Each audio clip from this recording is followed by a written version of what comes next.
Hey everybody, welcome to Creating with Cassie. I'm so excited for you to join me today because I'm talking about Me Time Delivered's perfectly pieced special project for August 2023, and it is also known as the Thrifty Wife block. If you remember it from my other video, here it is. Isn't it cute? Now this project though turns this beautiful block into something super special, a little Apple Trivet.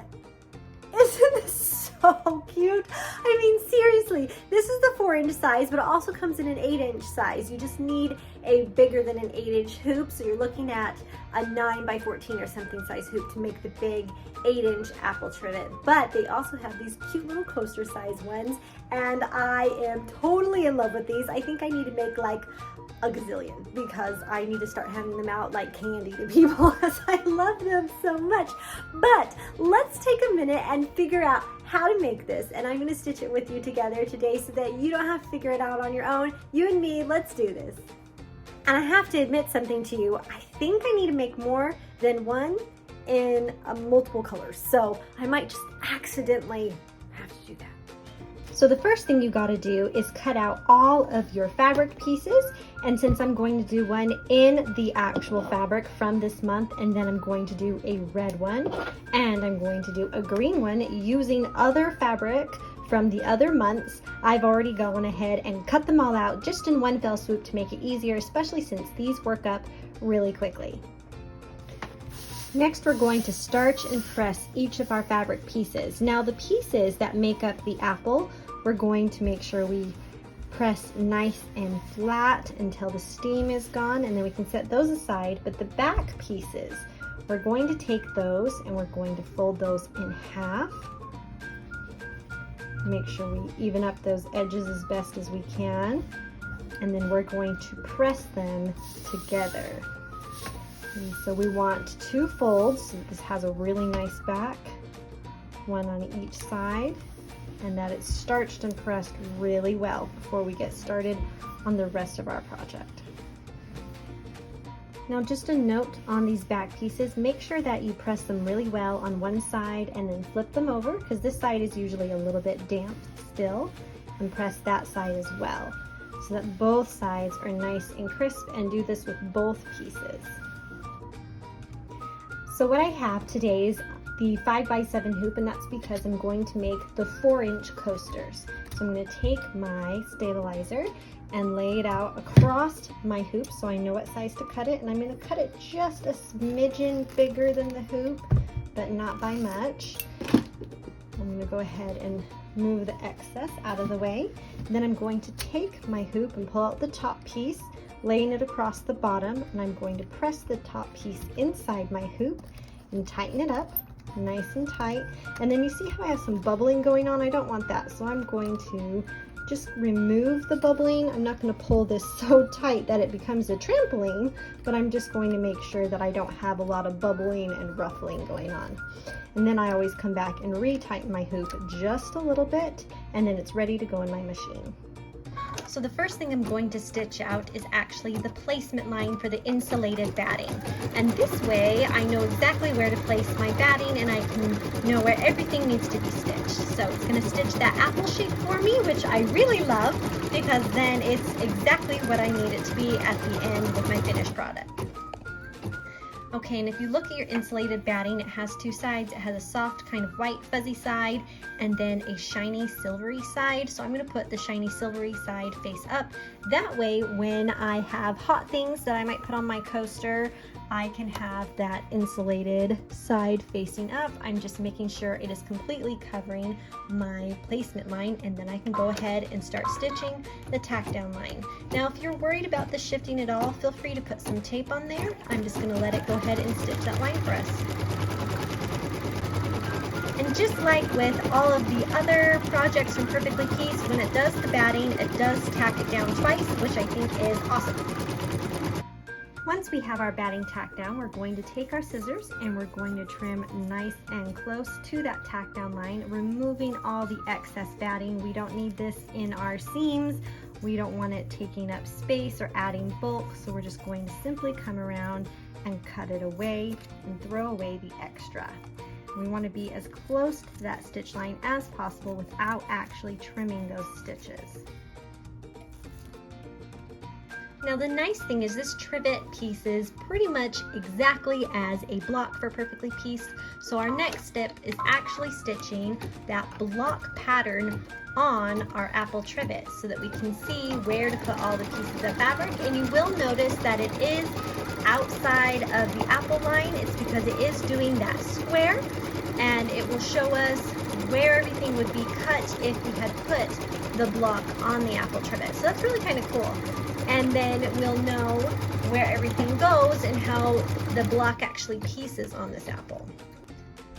I'm going to take a second and show you the block from the August 2023 box, and I want to point out something that's different about this block versus the apple trivet. So if you look at this block, piece number 5 is down here, but if you look at our template for our new apple trivet over here, piece number 5 is down here. So what we've done is we've taken the block and it's been rotated, and that's really important because that means how this apple is pieced is a teeny bit different than how the block is pieced.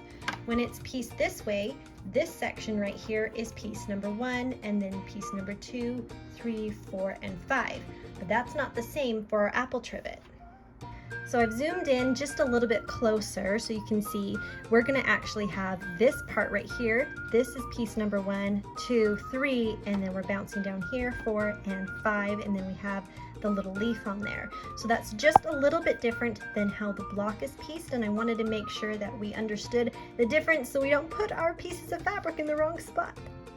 So I'm going to take piece number 1 and place it over that first spot, and I am going to make sure that it is going about the same angle direction as the rest of the lines, and I want to scooch it up just so that it is covering the placement lines for the block. And I'm going to go ahead and stitch down the tack down line for piece number 1, and this is also placed right side up for piece number 1.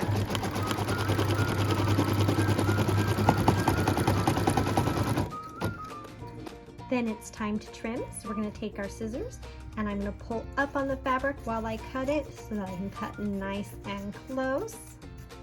Go ahead and toss that bit away. We're going to take piece number 2, and if you remember right, this was 1, so this is 2. We're going to take our fabric and we're going to place it face down. So this one doesn't matter so much, but if you choose a different fabric here, just make sure that it's face down. Line it right up against that stitch line, smooth it in place, and we're ready to stitch. So what we're stitching right now is the tack down line for piece number 2.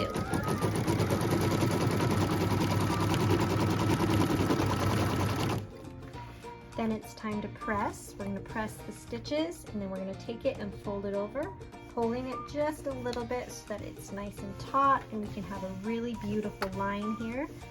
We're just going to make sure we have both ends sitting really nice and pretty, and then we can get ready to stitch the other side of the tack down line. So what we're stitching right now is the tack down line for piece number 2 on the opposite side, which also doubles as the cut line so that we can put piece number 3 in our block. Now it's time to trim. So we're going to do the same thing, hold our fabric nice and taut while we glide our scissors right against that stitch line. And this extra fabric doesn't matter up here, so go ahead and just curve off of it. And we'll toss that bit away. We'll take piece number 3.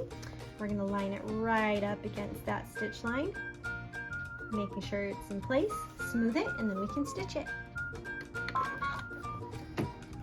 So this is stitching the tack down line for piece number 3.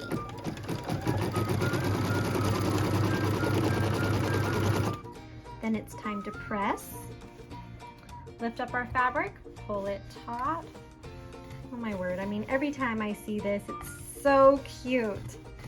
Love it. Okay, make sure that that is sitting where we want it, and now we're going to hop, skip, and jump over here and stitch piece number 4's cut line.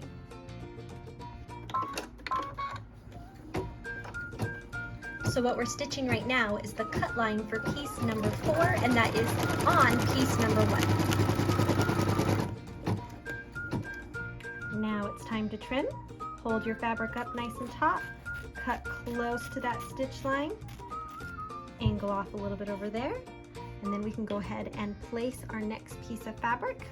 which is piece number 4, right against that stitch line. Smooth it in place and we're ready to stitch. So this is the tack down line for piece number 4.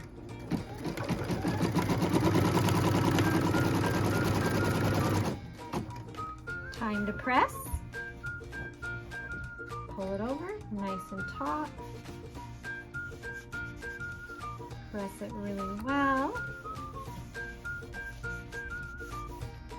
And again, I like to crease just a little bit over here where it's not going to be in my project, but it's going to hold my fabric so it won't move anywhere. Because our next bit, we're going to be stitching a cut line over here, and it's going to go across all 4 of these fabrics. So this is stitching the cut line so we can place piece number 5.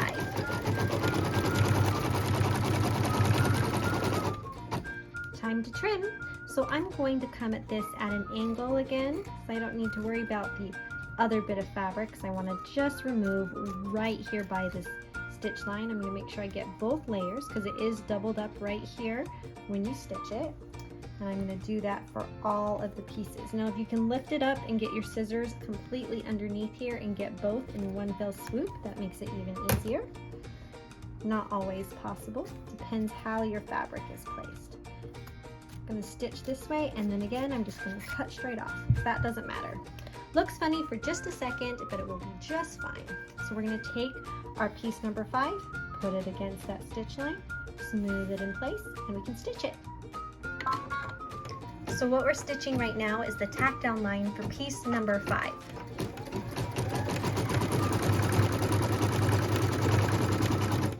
Time to press.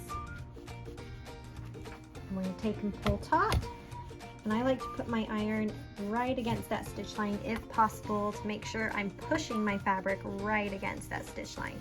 I'm going to give all of these seams a fine little press so that they don't go anywhere for me, because now I have all these loosey-goosey ends and I can't have that, so I'm going to do a stitch line all the way around this so that it holds them in place and be prepared for the quilting. So what we're stitching right now is that outline that goes all the way around that square for us. And the block, it would be our cut line, but where we're doing the Apple Trivet, it's just going to hold the fabric for the quilting.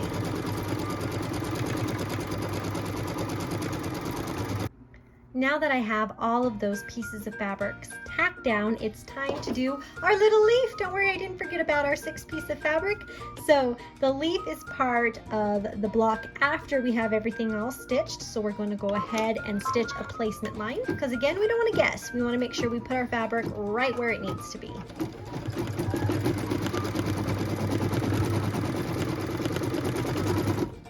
Now that I have my placement line, I can put my fabric right over that placement line, and I can go ahead and tack it down.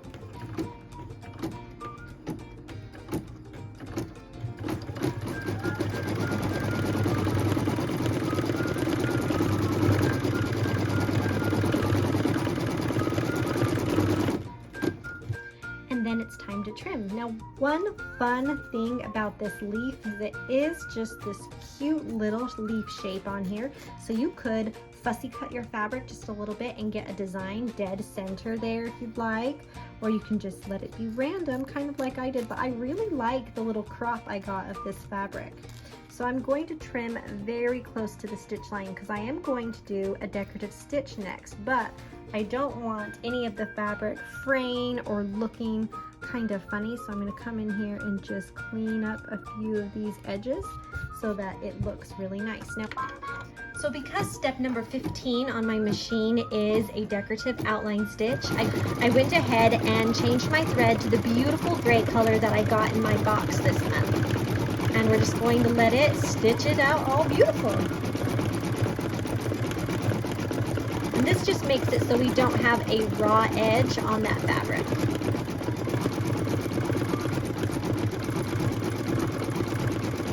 One super cool thing I want to point out is that you can change your thread in multiple steps. You could have a different thread for this decorative stitch.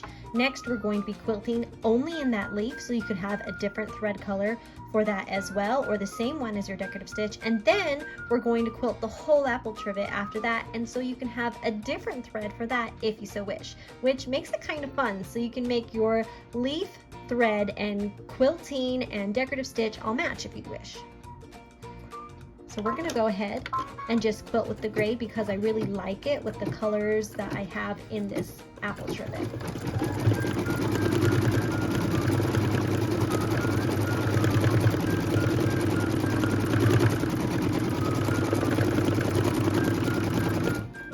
So this next step, which is machine step number 17, is going to do the shape of the apple, so you can see what pieces of the fabric it's going to take, and then it's going to quilt it all at the same time. It's kind of a magical moment, and I really love it.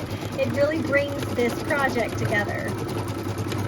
And then the quilting is just so cute. It's little apples and little apple slices. I mean, seriously, it's one of those things that is just adorable.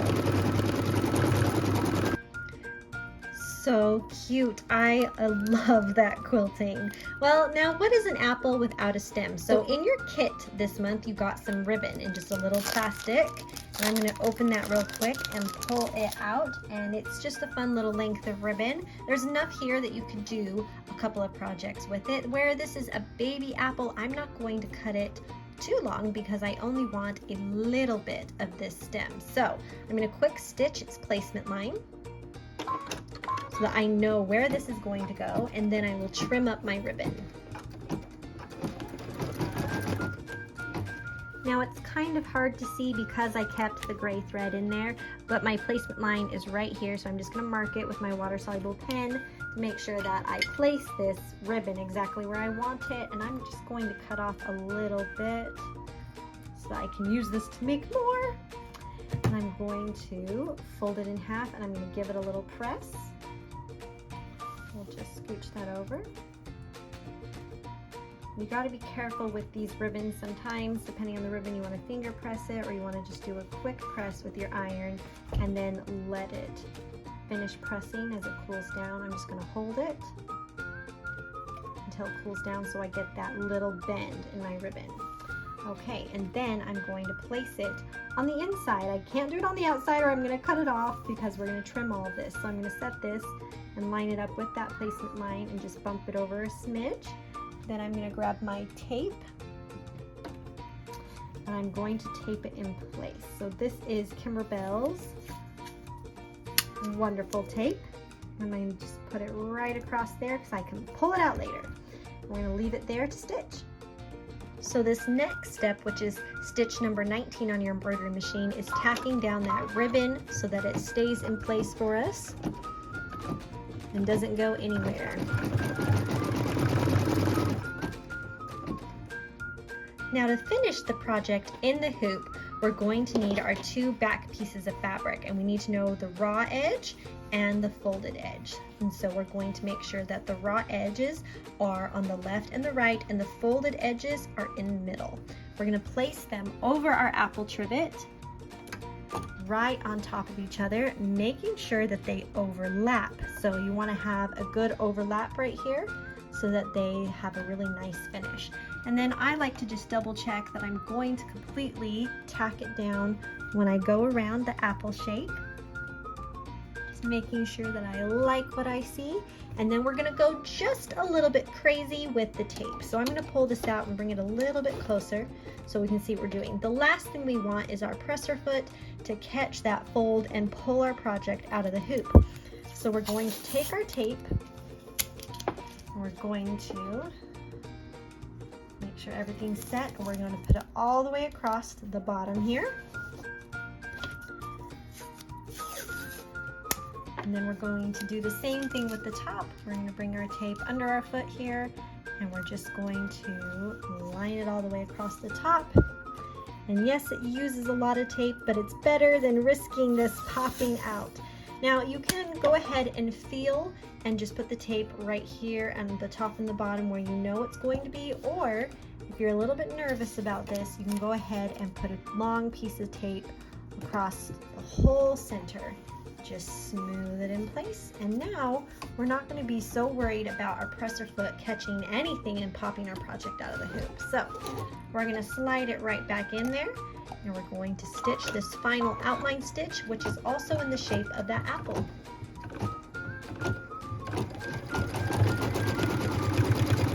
This is going to finish out our project.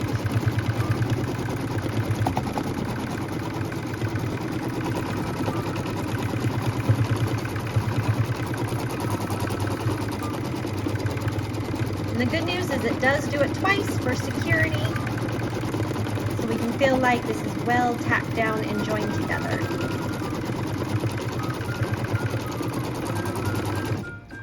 After we have our project all the way stitched on that final outline stitch, we're going to go ahead and remove it from our hoop.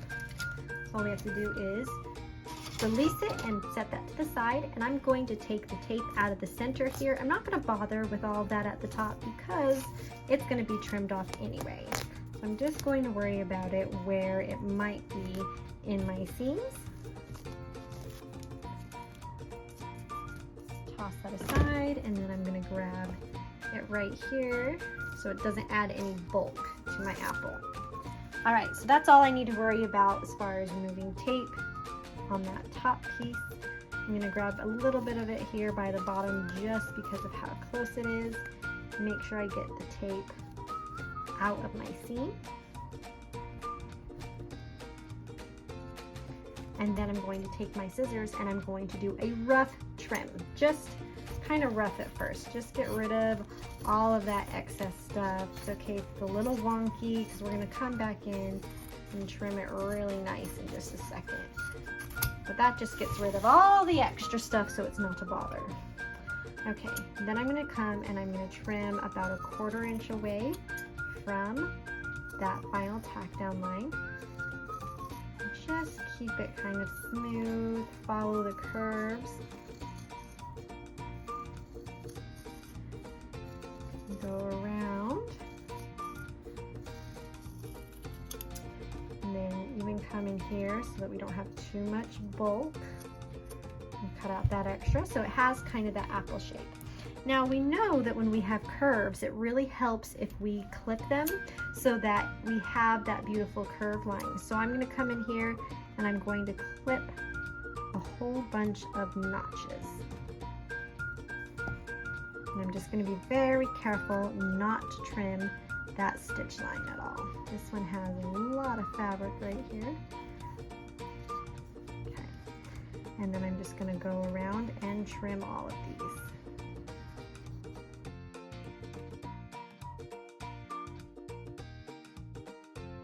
So this is what it ends up looking like. We're going to stick our fingers inside this fold and we're going to just push to help it turn, and then come on the other side. Again, put your fingers in and push. It looks a little funky for a second. We're going to remove that tape from our cute little stem. Grab our little point turner and we're going to come in here and smooth all of our corners and make sure we point everything out so that it looks really cute and apple-y. Love it. Go ahead and come in here and go under the other fold for the other side. Make sure that it is all pointed out cute. And then I'm going to remove that little bit of tape there. I'm going to take my little iron and I'm going to give this a really good press. So I want it to look all nice and beautiful. Ready to see this beauty? Ta-da! Oh my word! I think I need about 100 of these. It's a good thing I'm planning on making more. In fact, I have a green one already cut out, like I showed you, and a red one. So I think I'll just go and make them right now. You guys, look what we made! Isn't it so cute? I mean, seriously cute, and it makes really fast. So if you need a quick gift for a teacher or a friend or just a fall something, this makes up really quickly. And in fact, I accidentally, not really, made a red one. You'll recognize some of these fabrics from past boxes, and I also made a kind of tealy green one. Isn't that cute? I just adore these apples, and I think that it is such a fun project for me time, and I love that you can mix and match colors, mix and match your thread colors, and just make something beautiful. So thank you so much for joining me today, and I hope that you have fun making these apple trivets as well as your other stitching projects. Go out there and make something beautiful, and we'll see you next time. Bye!